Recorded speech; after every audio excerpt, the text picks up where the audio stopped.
Hi, and welcome to CPO Talks, the podcast that might just make you a chief procurement officer, or at least make you sound like one at your next meeting. Either way, it's packed with so much valuable insights that you're definitely in the right place. I'm Hugo, and I'm thrilled you've joined us for this cybersecurity Q&A episode. So let me read the message of Leah. Thank you for the episode. I'm an intern and just learning about procurement. My work is mostly administrative at the moment. It feels like cybersecurity is a top company topic, but what's the most basic but impactful thing I could do at my level to help with cybersecurity in my day-to-day role? Well, in fact, Leah, you're a human firewall. So the most impactful thing you can do is to use your sharp eye. In fact, in your administrative role, you are on the front line of defense, so pay close attention to any request for changes to a supplier, banking information, contact details, and so on. Always independently verify these requests by calling a known trusted contact at the supplier. Never rely on the contact information provided in an email that might be suspicious. Simple action can prevent a massive financial fraud. Then we have quantum kill. What are the top three cybersecurity clauses I absolutely need? And are there any simple tricks to get a supplier to agree to them without a huge legal battle? Well, I think you can listen again the episode carefully because I'm pretty sure we've discussed that point specifically. Otherwise, it's regarding liability, breach notification, insurance audits, and so on. So the main idea was to get to an agreement with suppliers based on shared responsibility and standard industry practices. Then we have Mark. I'm an apprentice and hear a lot about data breaches in the news. It makes me nervous about the information we share with suppliers. Are there specific types of data that are considered the most sensitive and should be protected above all else? How can I identify what is sensitive versus what isn't? So that's a great question. The most sensitive types of data you handle are often those whose disclosure or unavailability can lead to significant damages and could seriously impact your company. That would be my definition. So this could include sensitive personal data, IPs, strategies, contracts, and so on. A good way to identify sensitive data is to think about the potential consequences of a leak. If you were a competitor, would it give you an advantage? Of course, you should always refer to the data classification policy of your company to be 100% sure, but that's my guideline. Then we have Silent Stream. Hi, we're a small manufacturing company and we're starting to expand our supply base beyond our local area. We don't have a large IT department or a big budget for fancy softwares. What are some free or low-cost ways we can screen a new supplier cybersecurity practices effectively? Well, in fact, you don't need a huge budget to start. Having a cyber conversation with a potential supplier is free. You can also perform a basic information scan by using search engine to check for any past data breaches. And there are some free tools for that. No advertisement, sorry, but to see if their company emails domain were listed in public data breaches databases. So start low cost and keep improving is the way for small businesses, 80/20. Then we have S. De La Roche. I'm currently undergraduate student studying supply chain. We learn about risk, but cybersecurity seems to be a very specialized kind of risk. What is the single most important skill a procurement professional needs to develop to become cyber aware buyer? Well, the important skill as a young buyer is to develop your cyber awareness, I would say, into what you've learned in supply chain so that you always have it somewhere in your mind. Unless you want to specialize yourself in that domain, there's absolutely no need to be a technical expert, in my opinion. Instead, you need to understand that cybersecurity is a fundamental part of the risk. Then, natural curiosity, asking the right question, pushing for evidences, and making it a regular topic within your SRM will do the job. Then we have Code Whisperer 3. I'm a procurement manager at mid-sized firm. We're getting more suppliers using AI in their systems for things like demand forecasting. I'm worried about the security of those black boxes AI tools. How do we even begin to assess the cybersecurity risk of these AI-powered offerings? Well, Assessing the cybersecurity of AI tools is quite challenging since you can't really look inside, yet you can focus on the inputs and outputs and ask your supplier what type of data they use, how do they protect them, how do they ensure against leakage, etc. It's likely like there will be a full episode dedicated to AI hot topic because I saw many questions about that. Julian, my company has a lot of long-term legacy suppliers who are great on cost and quality, but they are not part of a sophisticated IT ecosystem. They are still very much analog businesses. When we try to implement new, stricter contract clauses, we get a lot of pushbacks. How do you approach this delicate balance of securing supply chain without alienating key long-standing partners?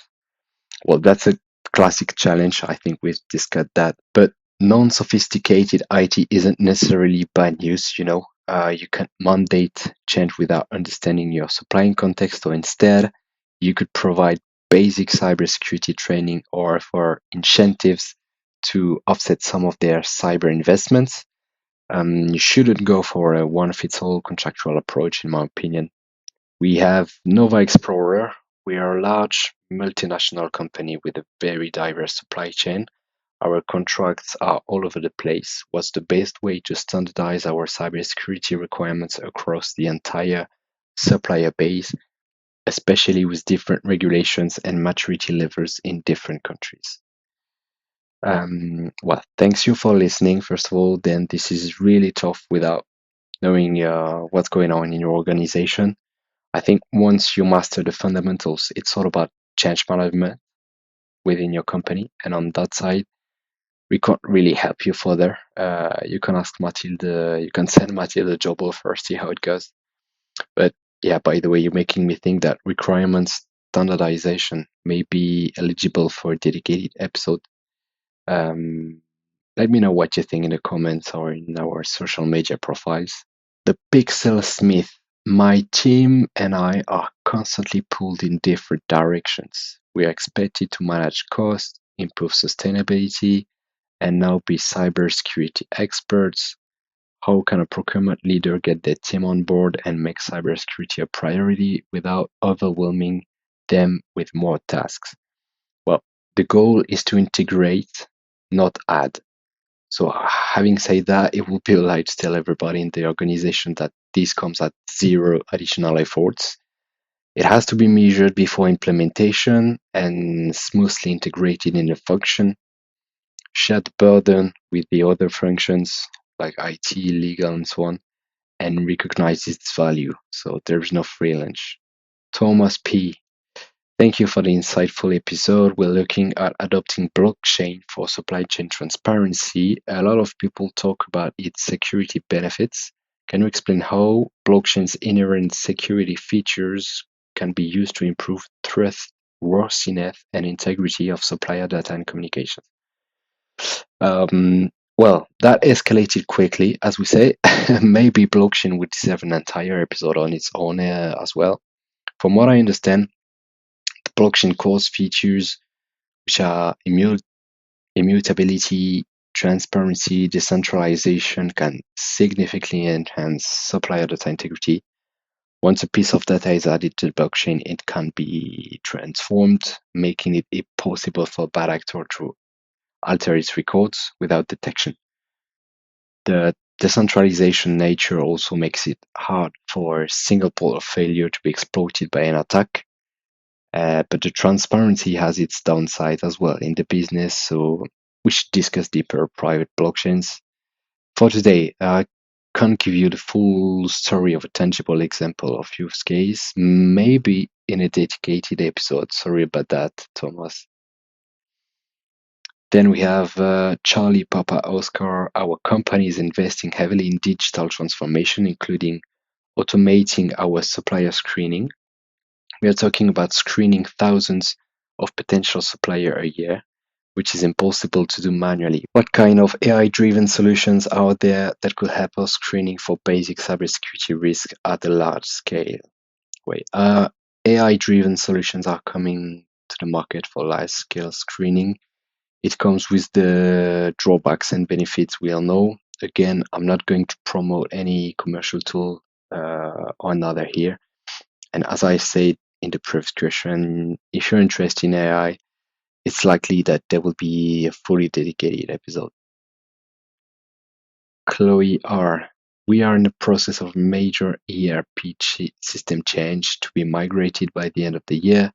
This means our supplier data will be moving to a new platform. What are the key cybersecurity risks during a large-scale data migration like this?